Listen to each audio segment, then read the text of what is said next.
Bon, Manchester, Bilbao. Bilbao, c'est quand même à Bilbao qui est une équipe qui fonctionne bien cette année.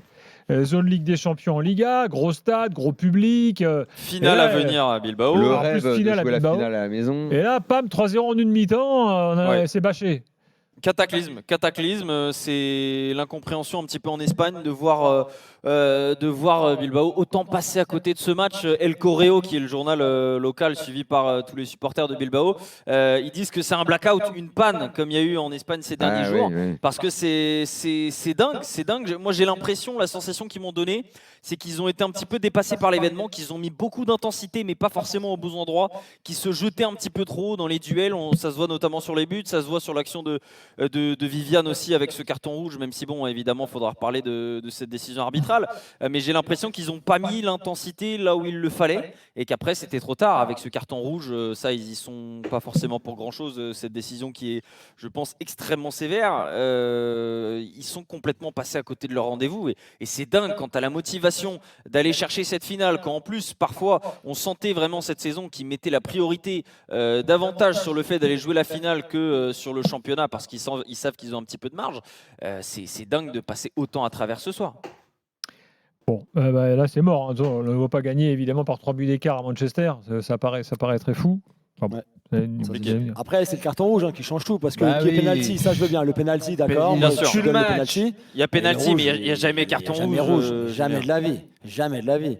Et à ce moment-là, il y a 1-0 après le but de Casemiro, mais jusqu'à la demi-heure de jeu et le but de Casemiro, c'est plutôt équilibré comme match. Et oui, je suis d'accord avec Edgar. Tu as senti qu'il y avait un petit peu peut-être trop d'émotion côté Bilbao, mais encore une fois, c'est normal. Ils ont moins l'habitude qu'un Bruno Fernandes, par exemple, ou qu'un Casemiro dans cette position-là. Mais le carton rouge, il change tout. En plus, c'est carton rouge et penalty. Donc, tu as 2-0, tu es à 10. Après, le match il est terminé. Ils ont un peu réussi sur le 3e but United. Et après, Maguire parlait à la télévision anglaise après le match. Ils auraient voulu en mettre un 4e même. Ils étaient un peu déçus de ne pas avoir mis le 4e même. Mais sur le premier but qui fait un peu basculer et tout quand même, Joré Guizard qui se fait trouer comme ça par Maguire au poste de droit et façon Beckham, c'est ridicule, franchement. Mais tu vois, c'est ça dont je parle quand je parle de l'intensité. Il se fait prendre, mais il se jette beaucoup trop. Tu sens qu'il a envie d'être à fond, qu'il a envie d'être collé aux joueurs, mais du coup il se jette beaucoup trop. Il se fait feinter par Maguire, qui est défenseur central et qui du coup a 2 mètres tranquillement pour centrer derrière. C'est après les gars, la règle est simple quand même. Si c'est dans la surface de réparation et que c'est avec le haut du corps que tu retiens, que tu bouscules, c'est carton rouge et penalty. Si tu tacles, c'est carton jaune et penalty, à moins que tu fasses un attentat. Mais c'est clair que la règle. Oui, mais la règle elle est sévère, mais elle est celle-ci. Oui, mais dans le sens du jeu, ça n'a pas. Enfin, Kevin, pour moi, ça n'a pas de sens de mettre un carton rouge là-dessus. Non, mais c'est pas que ça n'a pas de sens, les gars. C'est que c'est la règle. Mais sur les règles, je veux bien. L'arbitre est obligé. Tu retiens quelqu'un. Les joueurs le savent, ou en tout cas doivent le savoir. Tu retiens quelqu'un qui allait frapper, qui allait marquer avec le bras, et donc il considère que tu ne joues pas le ballon puisque tu le retiens délibérément avec le bras. C'est carton rouge, penalty. Dis-moi, c'est la règle. Xavier Niel, t'as pas encore appelé pour être directeur sportif de Créteil? Non, parce que là, t'es quand même. Maintenant, t'as franchi un palier. Ça va pas tarder. C'est ce que je lui ai dit direct hier. Il m'a dit jamais. Moi, je crois que c'est chez lui, Créteil aussi. Il est pas chez son club à lui. Il avait tout le staff. Il avait le meilleur directeur sportif de France. Il avait le meilleur entraîneur, Michel Esteves. Il avait tout. Il avait tout. Qu'est-ce qu'il a foutu, Niel? Moi, je vais rendre ma Freebox pour cette erreur. Moi, je rends ma Freebox. Hier, il disait s'il ne va pas acheter le club de Kevin, terminé, je change d'abonné. Parce qu'il est Créteil, Niel. C'est pour ça. Il a le club de chez lui. Tu apprendras que c'est parce que Xavier Niel. C'est à côté, c'est pareil, vous êtes voisins. On est voisins, mais Xavier Niel. C'est quoi, c'est Créteil Lusitanos qui l'achète? Xavier Niel doit appeler Kevin. Hier, Gilbert disait qu'il voulait embêter la famille Arnaud. Moi, je pense qu'il veut surtout embêter Kevin Diaz. Est-ce que c'est Créteil Lusitanos qui va acheter? Oui. Eh ben, c'est des Portugais comme toi, comme vous. Pas vraiment. Pourquoi pas comme vous? Pas autant. Nous, on est. Vous n'êtes pas un club portugais? Si, nous, on est un club portugais fondé. Et alors, là, c'était plus un président qui avait rejoint Créteil et qui avait. Ça avait fusionné. Mais après, nous, on a déjà. Vous n'avez qu'à fusionner. Pourquoi vous ne fusionnez pas avec eux? Non, tu vas pas demander au PSG de fusionner avec le Paris FC, par exemple. Ça va, on parle de Créteil Lusitanos. À l'échelle du 80. Tu peux respecter les clubs du Val-de-Marne et leur histoire. L'US Créteil, c'est un grand club du Val-de-Marne. Saint-Maur-Lusitanos, c'est un autre grand club du Val-de-Marne. On a déjà un grand président. Et on n'a pas besoin de fusionne et va prendre l'oseille, arrête de chialer. Bon, allez, revenons à nos histoires. Gilbert m'a sorti ça de nulle part. Là. Non, parce que comme tu dis des grands raisonnements, je te voyais bien en face de Xavier Niel lui expliquer le football, quoi. L'arbitrage dans la surface, quand le mec il prend le joueur. T'as vu quand même à quel point je suis au point sur l'arbitrage? Ah, mais je sais. Tottenham qui bat Bodo Glimt, tu crois que c'est bâché aussi, Julien?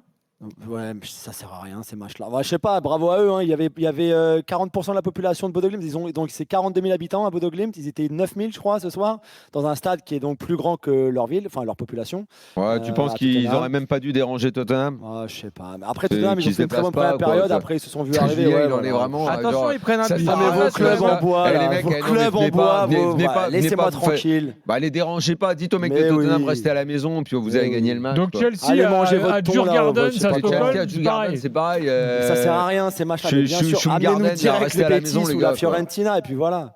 À Bodo Moi, je me Glimt, dépasse j'espère quand même même qu'ils plus. auront un peu un terrain bien glissant sur le synthétique avec une température négative. On en reparle, Julien. Moi, je suis d'accord On avec va Johan. faire des boules de À la neige. fin, c'est pas On fait. va faire comme Mourinho des boules de neige et puis voilà. Ouais, bah Mourinho, il s'est pris une danse là-bas. Ah ouais, il a pris une danse, effectivement. Et c'est pas le seul, hein.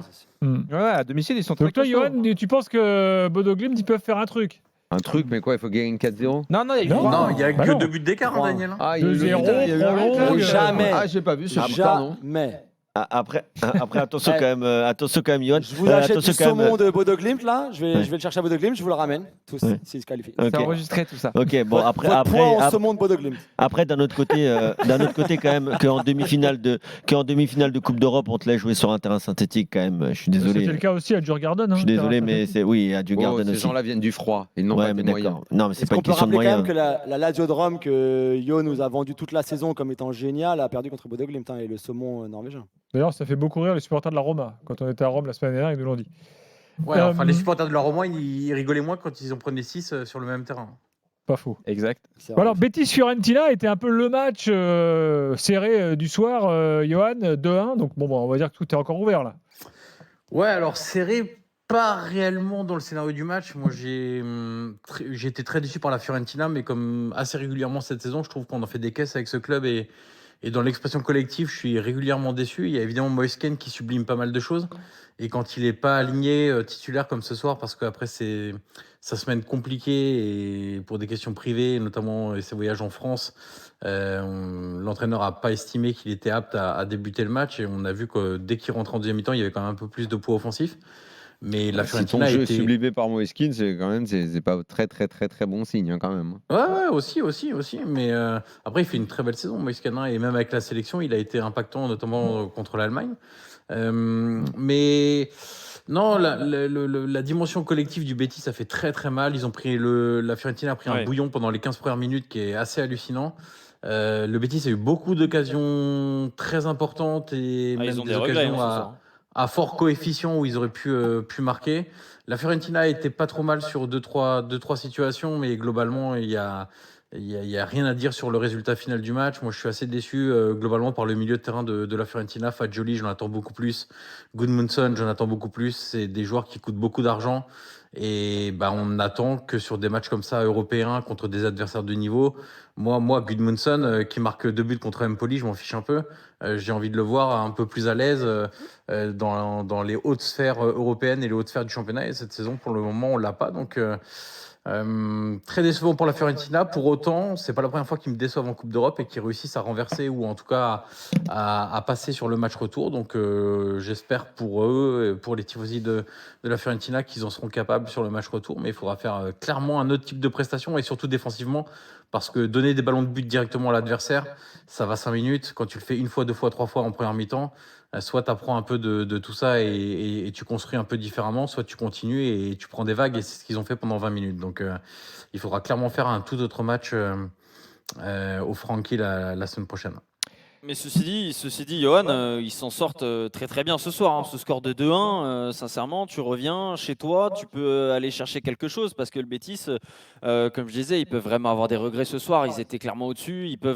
Ils doivent gagner pour moi de 2 buts d'écart et ils ont même failli se prendre le 2-2 à un moment. Il y a une énorme opportunité pour la Fio. Et à l'inverse de l'Athletic, face à United, j'ai trouvé que le Betis, eux, avaient beaucoup mieux géré justement cette ambiance incandescente dans le stade. Ils s'étaient vraiment appuyés sur leurs supporters pour être précis, pour être bien dans l'intensité. Ils ont été très bons, mais ils ont pas été très réalistes et ça peut leur coûter. Et je ne serais pas surpris de voir un match différent au retour quand même.